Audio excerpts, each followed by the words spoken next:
The ceramic mug exploded against linoleum in a symphony of breaking porcelain.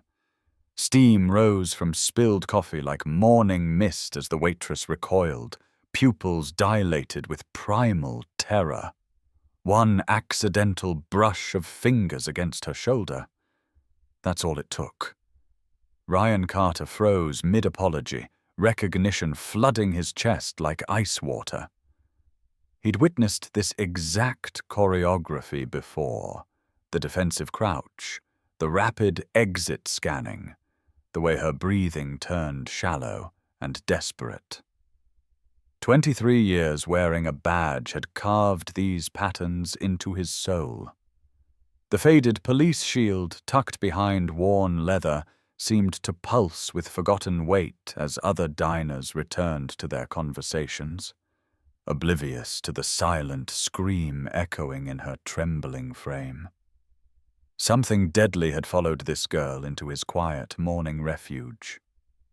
Ryan's alarm shrieked through the darkness at 5:30, just like every other morning for the past 3 years.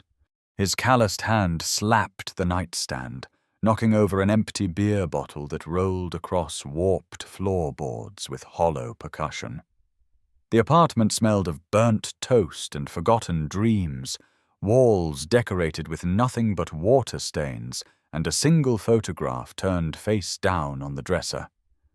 He pulled on yesterday's work shirt, the fabric stiff with dried sweat and motor oil that no amount of washing could fully eliminate. His reflection in the cracked bathroom mirror showed a man who'd aged decades in mere years, grey threading through hair that used to be solid brown. The face staring back belonged to someone he barely recognized anymore. The sound of small feet padding across linoleum announced his son's arrival before 8-year-old Tommy appeared in the doorway, clutching a worn, stuffed elephant named Peanuts.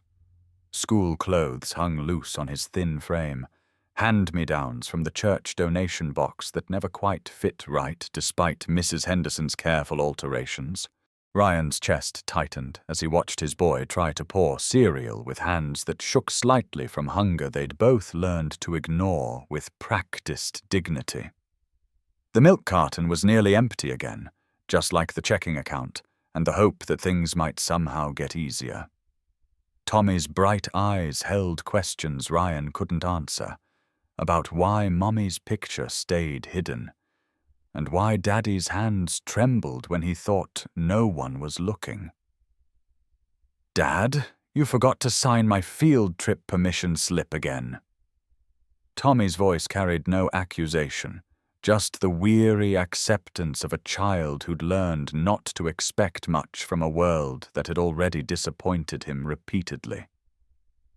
Ryan's stomach dropped as he spotted the crumpled paper on the kitchen counter, deadline already passed like so many others.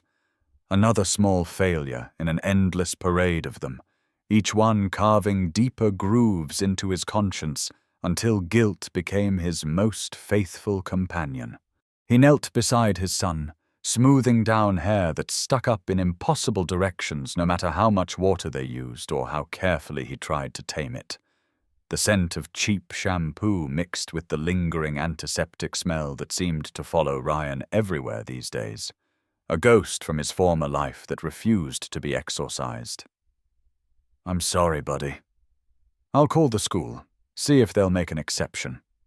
The words tasted like ash in his mouth, another promise he wasn't sure he could keep joining the growing collection of good intentions that paved his personal road to hell. Tommy nodded with the stoic patience of someone far older than his years, shouldering his backpack with straps held together by duct tape and determination. Ryan watched through the kitchen window as his son walked toward the bus stop, shoulders set against a world that had already taught him disappointment comes standard with breakfast. The empty apartment echoed with silence that felt heavier than concrete, pressing down on Ryan's chest until breathing became a conscious effort requiring deliberate focus. His work boots left muddy prints across the diner's threshold as the morning rush began to thin into the comfortable lull of mid-morning regulars.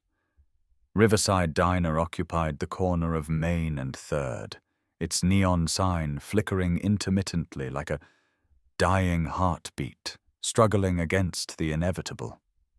The place smelled of grease and disinfectant, coffee grounds, and the desperate optimism of people trying to start their day right, despite evidence suggesting otherwise.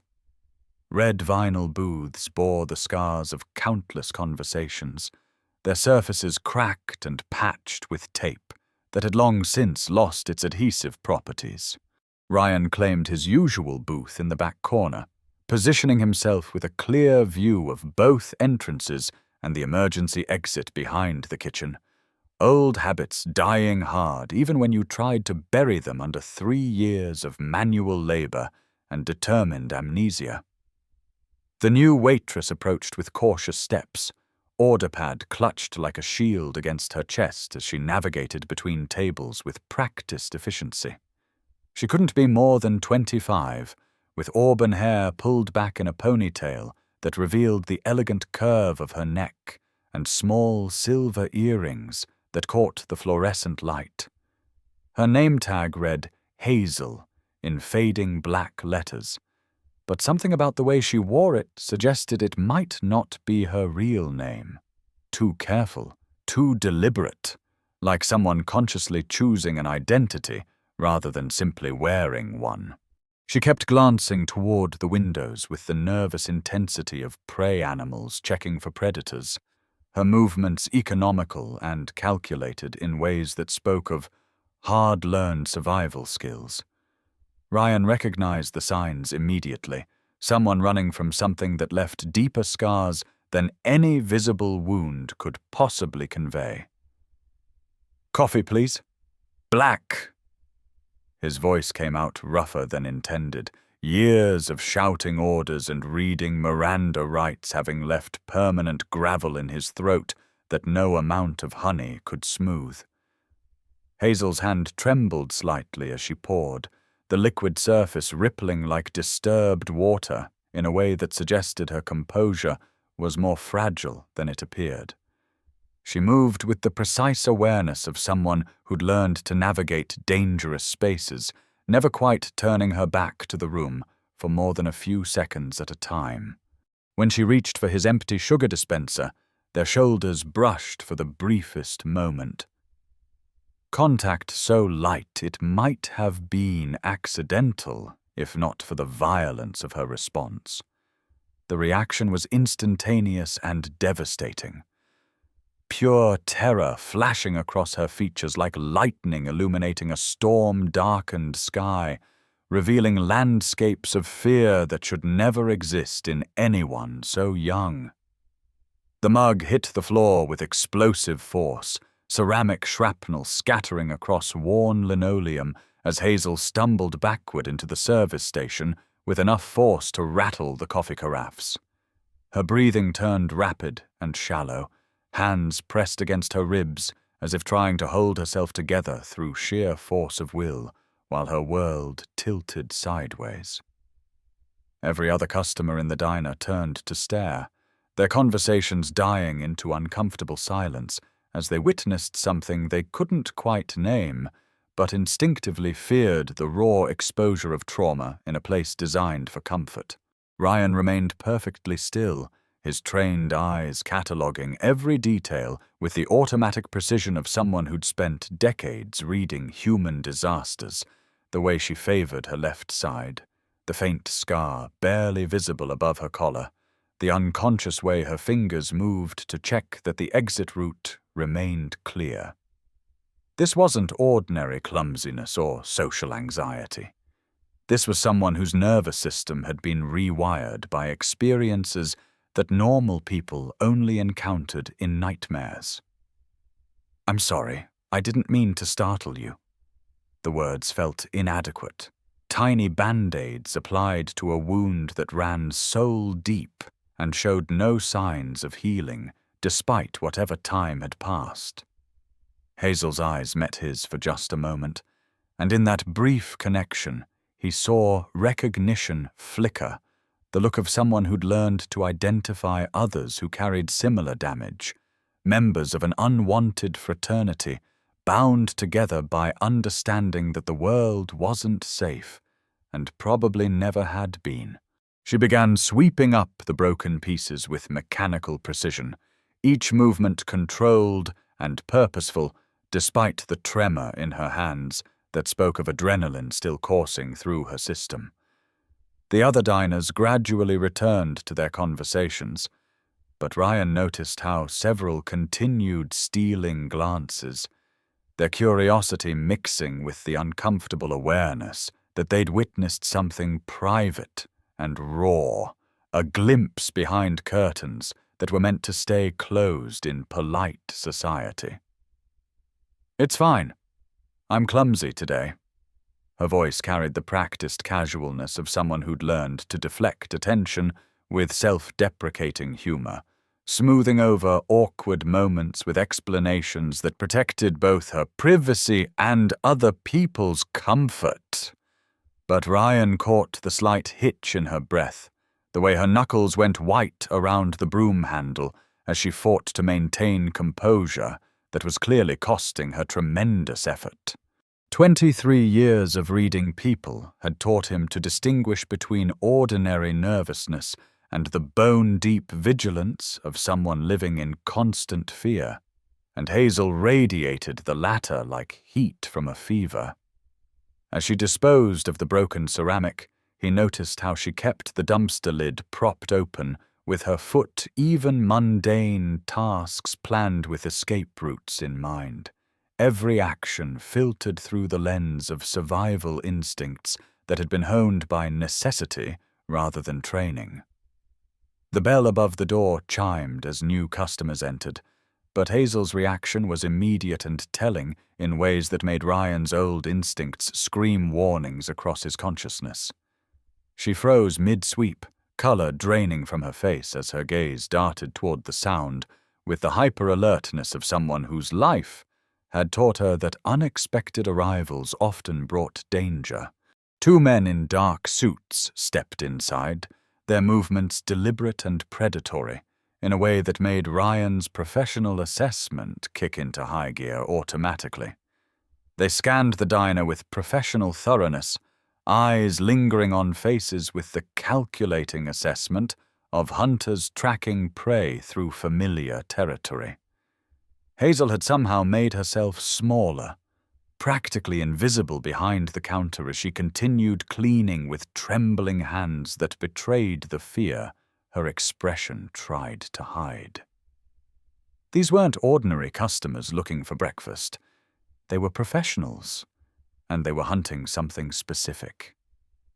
Ryan's hand moved instinctively toward his wallet, fingers brushing against the worn leather that concealed his detective's shield like a talisman from a previous life. The weight of it felt heavier than physics should allow, carrying with it the memory of who he used to be before everything went wrong and the world became too heavy to carry. He studied the newcomers with practiced assessment that felt like muscle memory awakening, expensive shoes that had seen recent mud, the slight bulge beneath their left arms that suggested shoulder holsters worn with the familiarity of daily use, the way they communicated through subtle glances rather than words, like a team that had worked together extensively. Their scan of the room was methodical and professional, the kind of visual sweep that cops and criminals both learned to recognize and respect. These men were dangerous, and they were looking for someone specific, with the patience of people who were very good at finding what they sought. One of the men approached the counter where Hazel stood frozen, his smile cold enough to frost glass and entirely devoid of any warmth that might suggest genuine friendliness. "Excuse me, miss. We're looking for someone. Young woman, about your height, brown hair."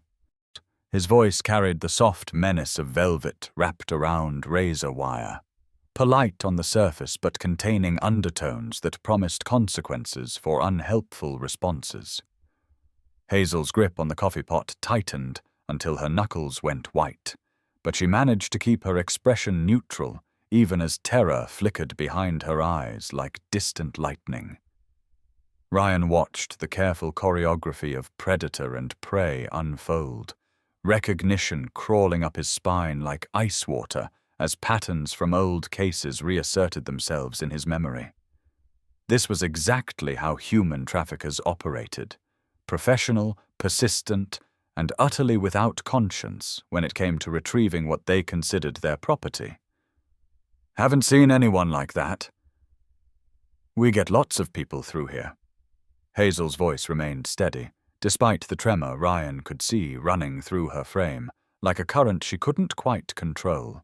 The man's partner had positioned himself near the exit, casual but deliberate in a way that turned the diner into a trap with practiced efficiency that spoke of experience in exactly this kind of operation. Ryan felt muscle memory awakening in his shoulders and hands, 23 years of training emerging from the grave where he'd tried to bury it beneath manual labor and voluntary amnesia. His coffee grew cold as he watched the scene unfold, every instinct screaming at him to act, while his rational mind counseled caution and reminded him that he was no longer a cop with backup and authority. The conflict between training and current reality created a tension in his chest that felt like a heart attack building slowly over time. The lead man leaned closer to Hazel, invading her personal space with deliberate intimidation that made the air in the diner feel thin and dangerous. "That's interesting, because someone matching her description was seen in this neighborhood, someone who took something that doesn't belong to her." His words carried implications that made several nearby customers shift uncomfortably in their seats, sensing threat without understanding its source. Hazel's breathing had become so shallow, Ryan worried she might faint, but she held her ground with a courage that reminded him why he'd become a cop in the first place, to protect people who couldn't protect themselves from predators who viewed other human beings as commodities.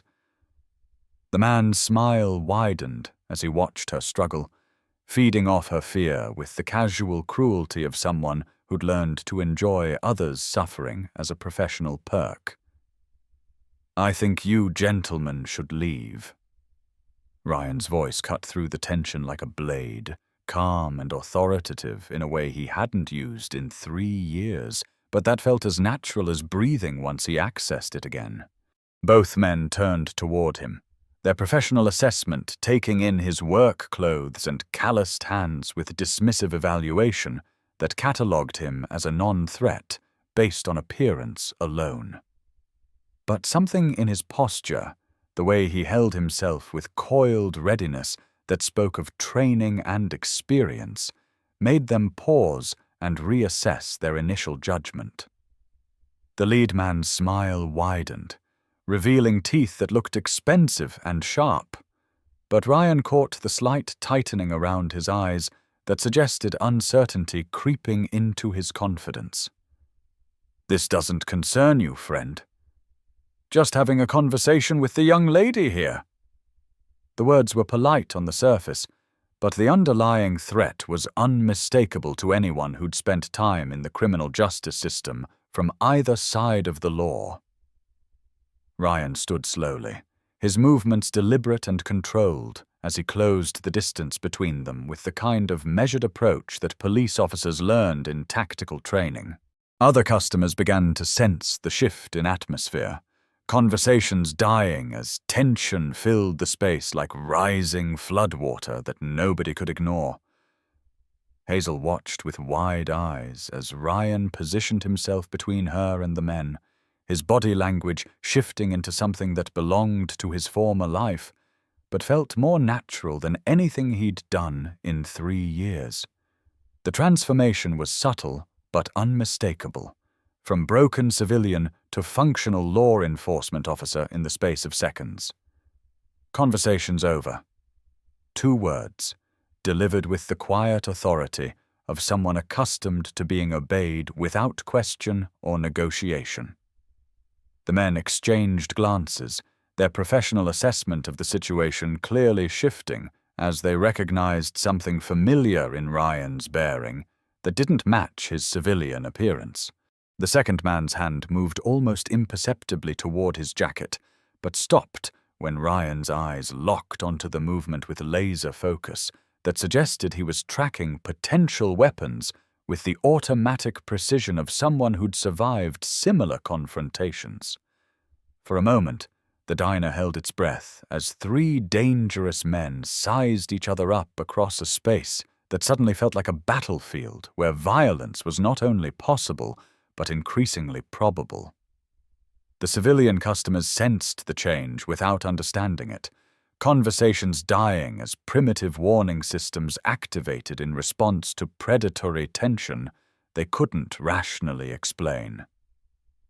"You sure you want to make this your problem, old man?"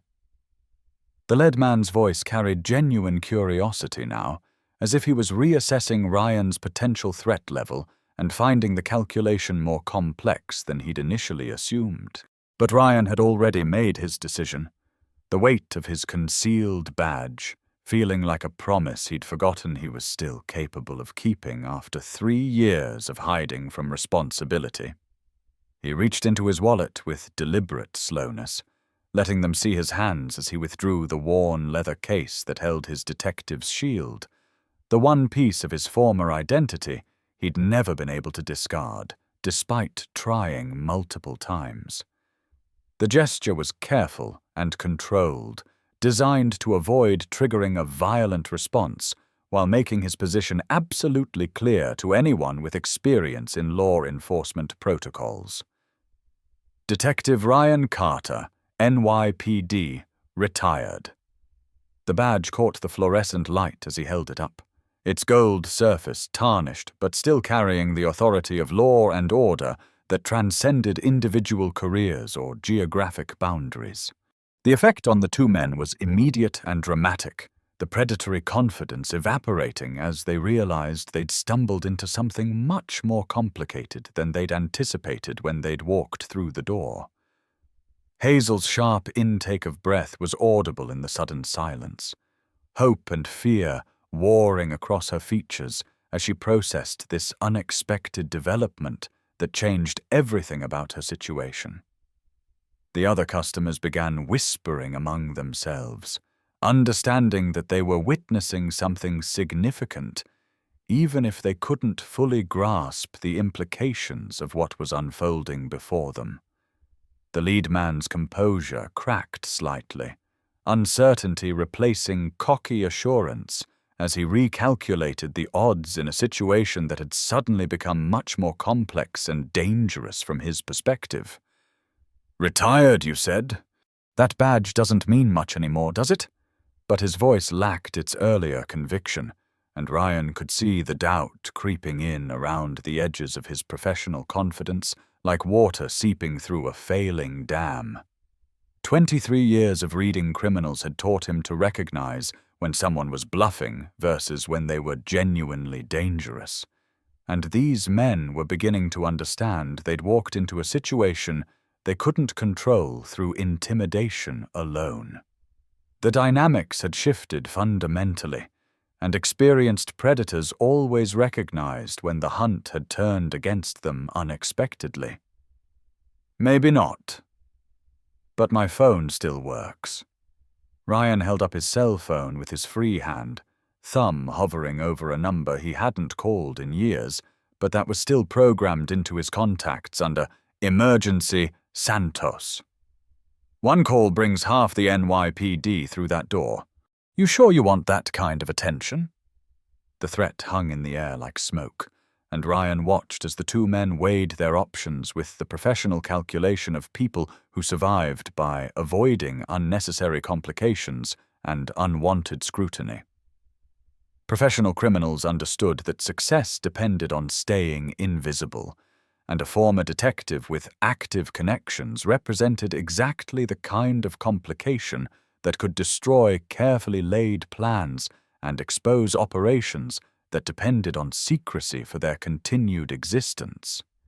The silent communication between the two men was brief but decisive, conducted through glances and micro-expressions that spoke of partnership built on mutual trust and shared experience in dangerous situations. The lead man straightened his jacket with forced casualness, his smile returning, but lacking its earlier warmth, and containing instead the brittle quality of someone accepting defeat while trying to maintain dignity. "Must have been mistaken. Must have been. Sorry to bother you folks." The words came out tight and controlled, defeat wrapped in the pretense of polite withdrawal that fooled nobody, but allowed everyone involved to avoid the violence that had been hovering just beneath the surface. They moved toward the exit with measured steps, professional enough not to run, but clearly eager to remove themselves from a situation that had turned against them in ways they hadn't anticipated when they'd begun their hunt. As the door closed behind them with a soft chime that seemed unnaturally loud in the tense atmosphere, the diner erupted in nervous chatter as customers processed what they'd just witnessed with the excited confusion of people who'd been spectators to genuine drama. Ryan remained standing until he saw the black sedan pull away from the curb, its occupants disappearing into traffic like predators returning to shadow where they belonged. Only then did he allow his shoulders to relax, the adrenaline beginning to ebb as he turned back to Hazel and saw her staring at him with a mixture of gratitude and something else recognition of a kindred spirit who understood the weight of carrying dangerous secrets and the cost of trying to do the right thing in a world that didn't always reward heroism. The other customers continued their conversations with animated intensity, already transforming the incident into stories they'd tell for years to come. But the real story was happening in the space between Ryan and Hazel, where understanding passed without words. "Thank you."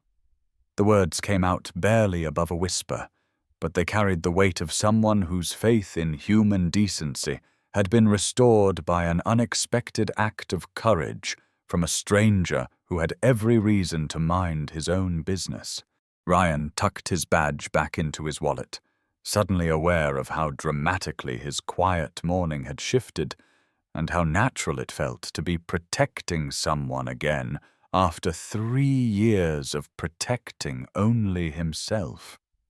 The other customers continued their conversations with animated intensity, processing what they'd witnessed with the excited confusion of people who'd been spectators to genuine drama rather than the manufactured tension of television or movies. The incident would become part of the diner's folklore, told and retold until the details shifted and changed. But the essential truth would remain: sometimes ordinary people did extraordinary things when circumstances demanded it. "You okay?" Ryan's voice had returned to its gentler register, but his eyes continued scanning the windows for signs of the sedan's return, because he knew that predators rarely gave up after a single setback. Hazel nodded, though her hands still trembled as she poured him a fresh cup of coffee, the simple gesture weighted with significance beyond its mundane appearance. Steam rose from the dark liquid like incense, carrying with it the promise that some moments of peace could still exist, even in a world full of hunters and prey, where safety was always temporary and vigilance was the price of survival.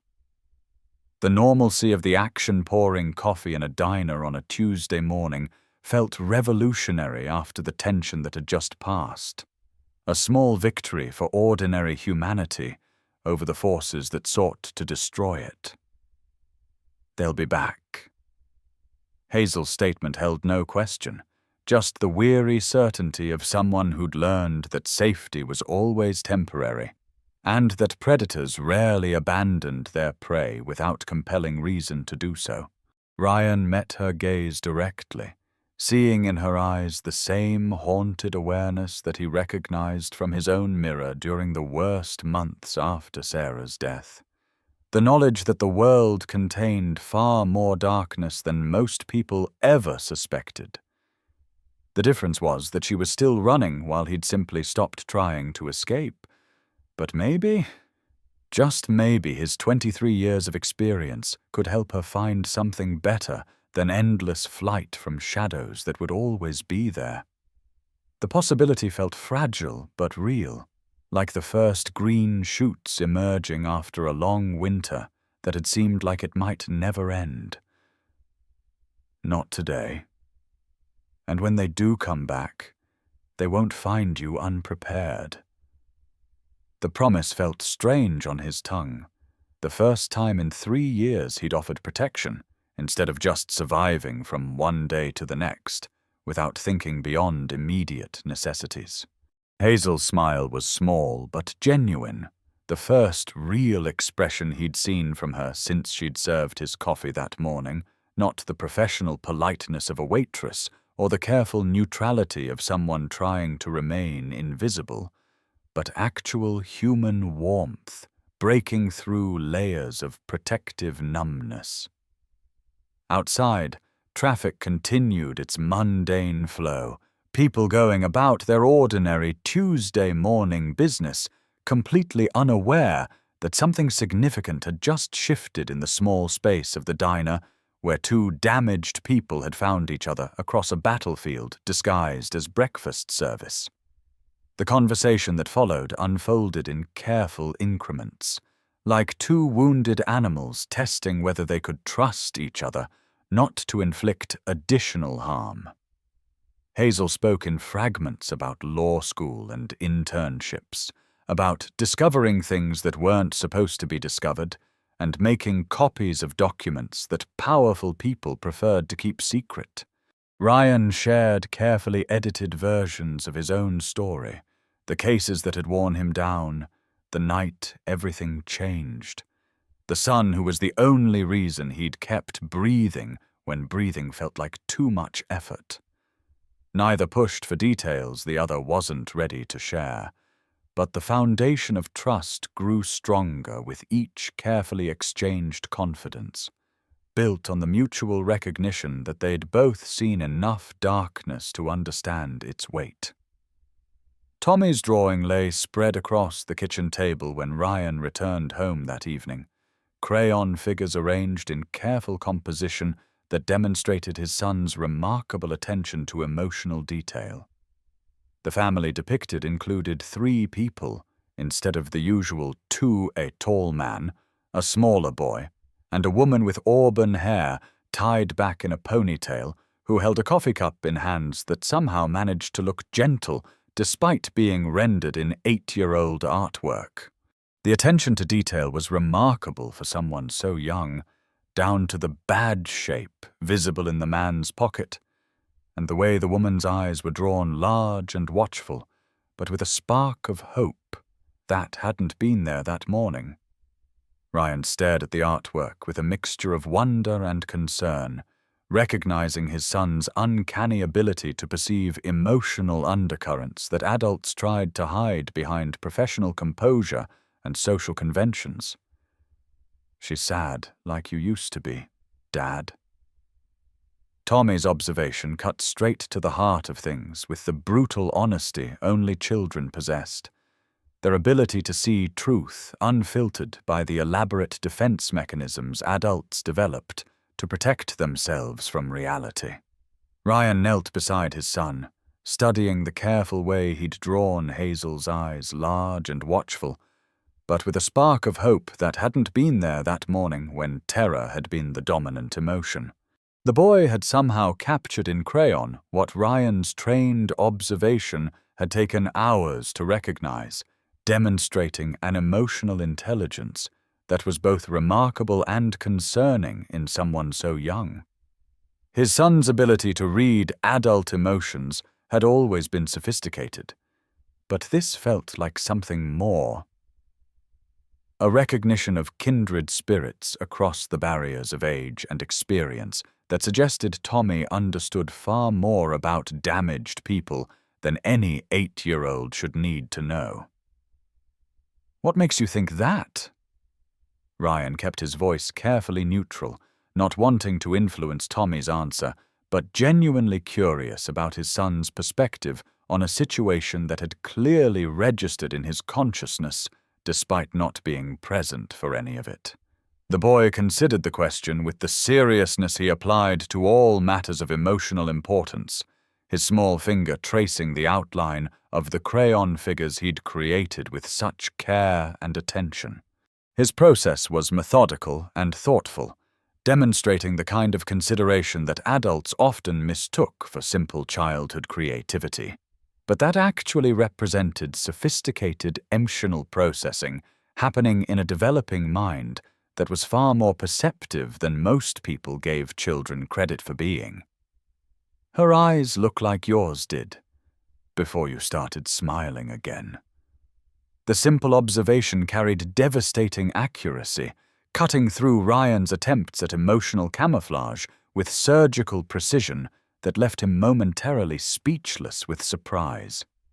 Tommy had been only 5 when everything fell apart, but apparently old enough to catalogue the specific flavour of grief that had consumed his father for years afterward.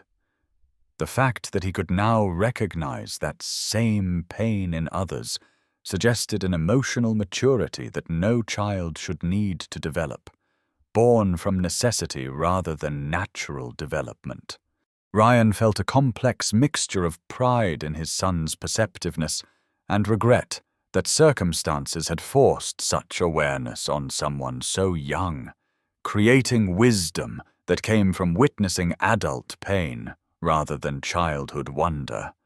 That night, Ryan lay awake, staring at the ceiling while rain drummed against windows that leaked around the edges, creating small puddles on the windowsill that he'd been meaning to fix for months, but never seemed to find the time or energy to address. The photograph on his dresser remained face down, but for the first time in months, he felt tempted to turn it over and face the memories it contained. Sarah's smile, the promise of a future that had been stolen by a drunk driver who'd walked away from the accident while she died at the scene. The darkness whispered questions he'd been avoiding for 3 years, challenging him to examine what kind of man walks away from his badge because the world got too heavy to carry. What kind of father teaches his son that hope is dangerous by refusing to hope himself, demonstrating through example that giving up was an acceptable response to tragedy? The answer came with dawn creeping through threadbare curtains that needed replacing, carrying with it a clarity that felt like emerging from underwater after holding his breath for years. The kind of man who forgot that sometimes protection means standing up instead of hiding, who confused self-preservation with cowardice and convinced himself that withdrawal was wisdom when it was actually just fear wearing a more acceptable mask. Ryan dressed with unusual care, choosing his cleanest work shirt and running water through hair that had grown too long during months of not caring how he looked to the world. In the kitchen, he made Tommy's lunch with the attention to detail he'd once applied to crime scenes, including a note that simply read, "Have a great day, buddy. Love, Dad," in handwriting that looked more confident than it had in years. Small gestures, but they felt like steps toward becoming someone his son could be proud of again, instead of someone who simply existed in the same space without really living. The diner felt different when he arrived the next morning, charged with possibility instead of routine resignation to another day of going through familiar motions without purpose or direction.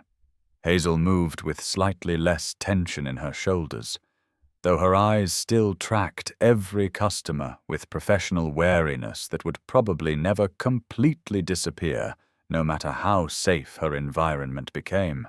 When she brought his coffee, Her smile contained genuine warmth instead of nervous politeness, and the transformation was subtle but unmistakable, watching someone remember how to breathe freely after years of holding their breath in anticipation of the next blow.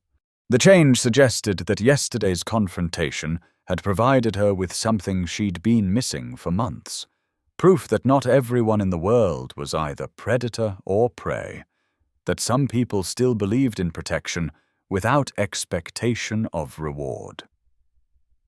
"How's your son?"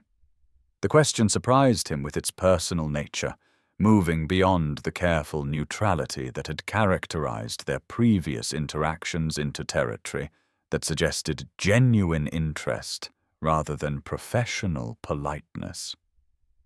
Ryan found himself describing Tommy's drawing, the way his boy had somehow understood things that adults missed through their elaborate systems of emotional protection and social convention.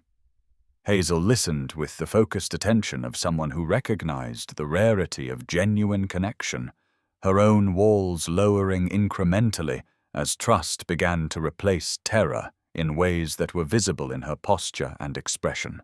The conversation felt natural despite its personal nature, two people discovering that they could share pieces of themselves without risking additional damage to souls that had already endured more than their fair share of destruction. "He sounds special. Kids see things we miss sometimes." Her voice carried wistful sadness that suggested experiences with children that had been lost along with whatever life she'd fled from when everything changed. Ryan sensed stories beneath her words, perhaps siblings left behind, or dreams of family abandoned in the face of circumstances she couldn't control through any amount of effort or determination. The weight of her unspoken history hung between them like morning mist, present but not yet ready for direct examination, requiring patience and trust to reveal itself fully. Their shared understanding created a foundation for something neither had expected to find. The possibility of connection that didn't require complete vulnerability, but that offered the promise of healing through human contact. Over the following weeks, their morning conversations became a ritual, neither acknowledged but both anticipated with increasing eagerness as each day passed. Ryan learned that Hazel read voraciously during her breaks, favoring legal thrillers and true crime stories that seemed oddly prophetic given her circumstances and current situation. She discovered that Ryan had once specialized in human trafficking cases, a detail that made her go very still before nodding with grim understanding that suggested his experience was directly relevant to her situation. Neither pressed for details, the other wasn't ready to share, but the foundation of trust grew stronger with each carefully exchanged confidence, built on mutual recognition that they'd both seen enough of the world's darkness to understand its weight and implications. The breakthrough came on a Tuesday morning, when Hazel's usual composure cracked completely under pressure that had been building for months without relief or respite. Her hands shook so violently she couldn't hold the coffee pot without risking another broken mug, and tears she'd been suppressing for months finally spilled over in a flood of emotion that could no longer be contained. Ryan found her in the kitchen, shoulders racked with silent sobs, as she pressed her face against the cold metal of the walk-in freezer in an attempt to regain control over reactions that had been pushed beyond their breaking point. Without thinking, he placed a gentle hand on her shoulder. The same gesture that had triggered terror weeks earlier now offered as comfort that she desperately needed from someone who understood the nature of her suffering. "They know where I am." The words came out broken and desperate, carrying with them the weight of months spent looking over her shoulder and sleeping with one eye open in a world where safety was always temporary. Hazel's composure had finally reached its breaking point. the constant stress of hiding and running having worn her defenses to nothing, while the threat remained as real and immediate as ever. Ryan felt his protective instincts surge with painful intensity. 23 years of training, crystallizing into absolute clarity about what needed to happen next if there was any hope of breaking the cycle of fear that had consumed her life. The solution required courage from both of them, but for the first time in years, courage felt possible rather than impossible. "Tell me everything." Two words that opened floodgates Tommy's drawing had somehow predicted with the uncanny accuracy children sometimes demonstrated when it came to understanding adult emotions and motivations. Hazel's story poured out in fragments that gradually assembled into a coherent narrative of idealism destroyed by reality. The prestigious law internship that had uncovered a human trafficking network, the USB drive hidden in her apartment that contained financial records linking prominent businessmen to modern slavery, the night she'd fled with nothing but the clothes on her back and evidence that could destroy dozens of powerful people if it ever reached the right authorities. She'd been running for 8 months, changing names and locations whenever the hunters got too close, living a life that wasn't really life, but merely existence driven by the primal need to survive another day. "I can't keep running forever. But if I stop—" She didn't finish the sentence, but Ryan understood the implications perfectly from his years working similar cases where witnesses disappeared or changed their minds about testifying when the personal cost became too high. The evidence she carried could save countless victims, but using it would paint a target on her back that would never fade no matter how many convictions resulted from her testimony. It was the classic whistleblower's dilemma. Do the right thing and destroy your own life, or stay safe and let evil continue unchecked while innocent people suffered the consequences of her silence. Ryan had seen dozens of people face this choice during his career, and he'd watched too many of them choose safety over justice, self-preservation over moral obligation, and he couldn't blame them for making decisions that prioritized survival over idealism. "You don't have to do this alone." The promise felt like putting on an old coat that still fit perfectly despite years in storage, comfortable and familiar in ways that reminded him why he'd chosen law enforcement in the first place. Ryan's detective instincts were fully awakened now, his mind already working through the logistics of protection and prosecution with the systematic approach that had made him effective during his active years.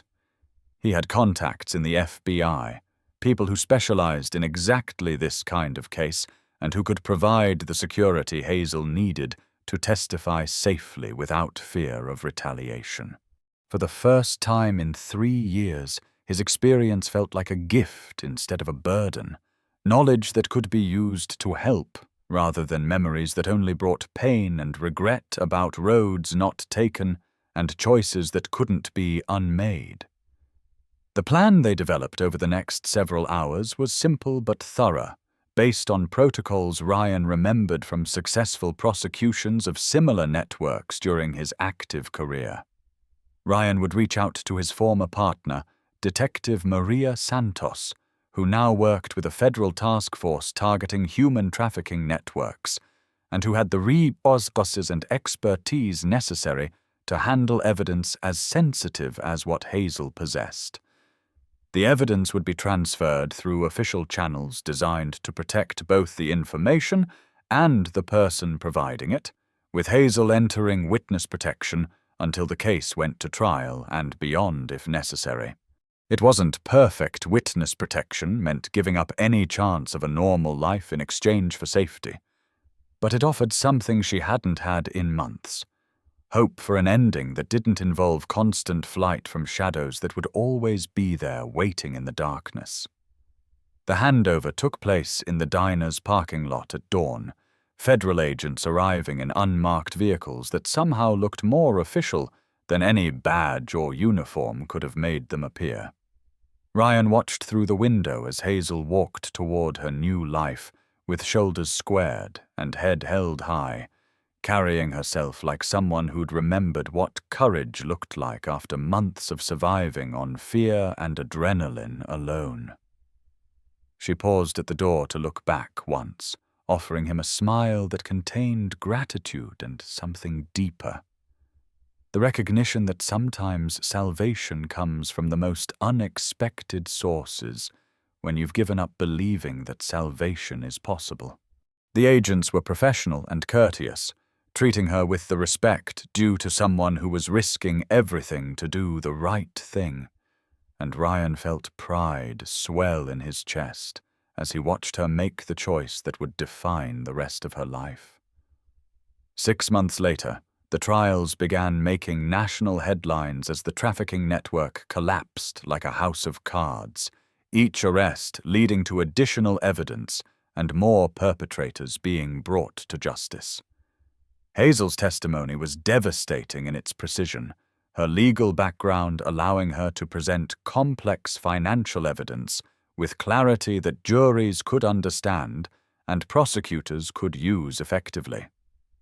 Ryan followed the coverage obsessively, pride swelling in his chest as he watched her transform from frightened victim to powerful advocate for justice, who spoke not just for herself but for all the victims who hadn't been strong enough or lucky enough to escape. The convictions came in waves. Businessmen, lawyers, politicians, all exposed by evidence that one brave young woman had preserved when it would have been easier and safer to simply disappear and try to forget what she'd seen. Tommy's drawing had found its way onto the refrigerator, held in place by a magnet shaped like a police badge that Ryan had bought on impulse during a grocery store trip. The Crayon family looked down on their breakfast table each morning, reminding Ryan that sometimes the most important cases were the ones that chose you instead of the ones you chose for yourself. His son had grown 2 inches and gained 15 pounds over the past 6 months, the constant low-level hunger finally addressed by Ryan's return to steady employment with the county sheriff's department, where his experience was valued and his past was seen as qualification rather than liability. The work felt familiar and purposeful, like coming home after a long journey through wilderness that had taught him things about himself he hadn't known he needed to learn. The envelope arrived on a Thursday, addressed in handwriting he didn't recognize but somehow expected, carrying with it the weight of completed stories and new beginnings. Inside, a single photograph showed Hazel at what appeared to be a law school graduation ceremony, cap and gown perfectly fitted, and diploma held high in a gesture of triumph that represented far more than academic achievement. On the back, she'd written, "Thank you for reminding me that some people still fight for others. Starting a Victims' Rights Foundation next month. Hope Tommy likes the enclosed." The message was brief, but carried with it the promise that her story wasn't ending with the trials, but beginning with them, that her experience would be transformed into something that could help others facing similar circumstances. The Enclosed was a children's book about a young elephant who learned to be brave when others needed protection, written by an author whose name Ryan didn't recognize until he saw the dedication page that simply read, "For the man who taught me that heroes come in all forms, and for his son who sees the world with eyes that never miss the important things." Tommy devoured it in a single sitting, then asked if they could visit the author someday when she wasn't too busy helping people. Ryan promised they would try, knowing that some promises were worth keeping, even when geography and circumstances made them complicated to fulfill. The book joined their small collection on the shelf next to the window, spine facing out like a beacon of hope in their modest living room that had somehow become a home again, rather than just a place where they slept and ate and waited for tomorrow to arrive. The diner still served the best coffee in town, though it had new management and a fresh coat of paint that made everything feel brighter and more welcoming than before. Ryan continued his morning routine, but now he sat facing the room instead of hiding in corner booths with his back to the world, and his attention focused on escape routes rather than human connection.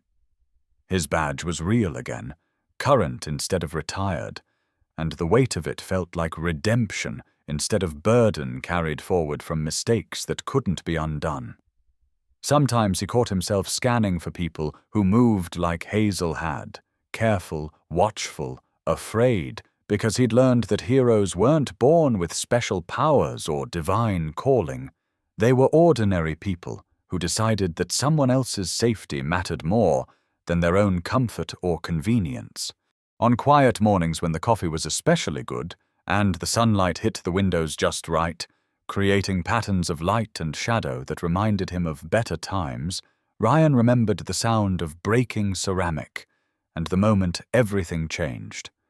Not because a mug fell and shattered against worn linoleum, but because sometimes the universe puts exactly the right people in exactly the right place at exactly the right time. And sometimes, if you're very lucky and paying attention, you remember that being someone's hero doesn't require superpowers or special training. Just the willingness to stand up when standing up matters most, and the courage to believe that one person's actions can still make a difference in a world that often feels too large and too dark for individual choices to matter at all.